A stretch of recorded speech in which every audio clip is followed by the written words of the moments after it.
महाराष्ट्र विधानसभा अध्यक्ष राहुल नार्वेकर ने शिवसेना के 16 विधायकों की अयोग्यता पर बुधवार को फैसला सुनाया। नतीजे के बाद शिंदे और ठाकरे गुट के बीच कहीं खुशी तो कहीं गम देखने को मिले। वहीं नार्वेकर के नतीजे पर नाराजगी जताते हुए उद्धव ठाकरे गुट के कार्यकर्ताओं ने कई जगहों पर विरोध प्रदर्शन किया। इसी कड़ी में पुणे से सटे पिंपरी चिंचवड शहर के डॉक्टर बाबा साहेब अम्बेडकर चौक पर उद्धव ठाकरे गुट के कार्यकर्ताओं ने आक्रामक तरीके से विरोध प्रदर्शन किया। इस दौरान उन्होंने मुंबई पुणे हाईवे को कुछ देर के लिए जाम कर दिया। इस दौरान पुलिस और उद्धव ठाकरे गुट के शिव सैनिक आमने सामने आ गए और हल्की झड़प भी देखने को मिले। विरोध प्रदर्शन कर रहे ठाकरे गुट के कार्यकर्ताओं ने महाराष्ट्र विधानसभा के स्पीकर राहुल नार्वेकर पर अभद्र टिप्पणी भी की।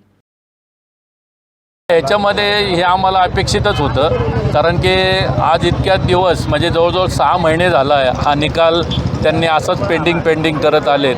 कधी त्यांनी दिवस मागवले, परत त्याच्यानंतर त्यांनी परत सांगितलं की आम्हाला अजून विचार करायला दिवस द्या, त्यानंतर मग हे नाटक केलं। या सगळ्या गोष्टी आम्हाला लक्षात येत होतं की हे यांचं नाटक आहे। याच्यामध्ये हे सगळेजण विकलेले गेलेले आहेत की ज्याने असा निकाल देण्याच्या अगोदर, म्हणजे जर तुम्ही बघितलं तर काल तो मुख्यमंत्र्यांच्या घरी जाऊन येतो आणि दुसऱ्या दिवशी हा निकाल येतो। हे अपेक्षित कालच ठरलं होतं यांचा की निकाल काय द्यायचा आहे, तर ही अपेक्षा त्यांच्याकडनं नव्हती। परंतु आता ठीक आहे, झालंय, सगळे शिवसैनिक एकत्र आलेले आहेत, सगळे नागरिकांना या बाबतीमधलं सगळं माहिती आहे की हे नक्की चाललंय काय। आज नागरिकसुद्धा हलालदिन झालेले आहेत, हे फक्त इलेक्शनची वाट पाहतात। इलेक्शन आल्यानंतर हे त्यांची जागा त्यांना दाखवतील। तर देशामध्ये सर्वोच्च न्यायालय आणि सर्वोच्च न्यायालयाने काही गाईडलाईन्स विधानसभेच्या अध्यक्षांना दिलेल्या होत्या, त्यामध्ये कायद्याचं उल्लंघन झालं आहे हे सर्वोच्च न्यायालयाने सांगितलं होतं। परंतु राहुल नार्वेकरांनी स्पष्टपणे या ठिकाणी डायरेक्टली सुप्रीम कोर्टाचा, सर्वोच्च न्यायालयाचा अवमान केलेला आहे हे सिद्ध होतं आहे। खऱ्या अर्थानं आज लोकशाहीची हत्या झालेली आपल्याला सगळ्यांना पाहायला मिळते।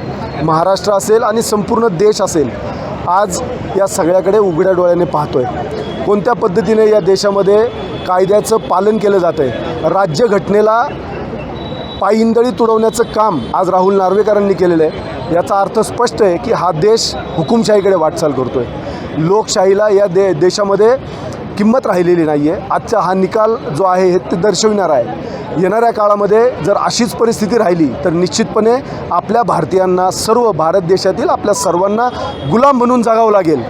आपल्याला हा अन्याय उघड्या डोळ्याने पाहून आपल्याला तो सहन करायची वेळ येऊ नये, म्हणून आज खऱ्या अर्थानं आपल्या सर्व देशवासियांना, आज महाराष्ट्रामध्ये जे घडतं आहे संपूर्ण देश याच्याकडे पाहतो आहे। ज्या पद्धतीने सर्वोच्च न्यायालयाचा आज अवमान झालेला आहे, सर्व यंत्रणा, सरकारी यंत्रणा, सर्व अमित शहा, नरेंद्र मोदी आणि या महाराष्ट्रातला अनाजीपंत देवेंद्र फडणवीस यांनी ताब्यात घेऊन या देशामध्ये हुकुमशाही माजवण्याचा प्रयत्न यांचा आहे।